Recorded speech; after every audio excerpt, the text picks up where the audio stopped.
Hey everyone, it's Jenifer Salter with your Elect team and eXp Realty, and I am so excited to show you this home located at 5014 Country Day Drive in Zebulon. If you've been looking for space, privacy, and storage, this home sits on 1.26 acres at the end of a peaceful cul-de-sac. Inside, the main level has a warm and inviting living space with a brick fireplace, perfect for cozy evenings. You'll love the open flow into the dining area and the kitchen. The kitchen was refreshed in 2025 with new cabinet doors and updated finishes, giving it a clean and classic look. This home has 3 bedrooms on the main level, plus 3 full bathrooms, which is such a valuable layout. And upstairs, you'll find a bonus room and 2 additional rooms.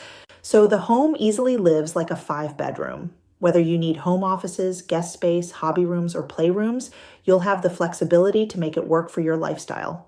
And for my storage lovers, this house has a massive walk-in attic. This is the kind of storage space people dream of. Holiday decor, bins, Costco hauls, everything has a place. Outside, you get 2 large accessory buildings with electricity. These are perfect for a workshop, business equipment, woodworking, hobby space, storage, anything you need.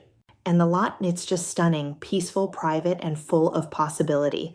Homes like this don't come up very often. If you'd like to schedule a private tour of 5014 Country Day Drive, message me today. I'd love to show you around. If you've been searching for peace land and a home that actually gives you room, this might be the one.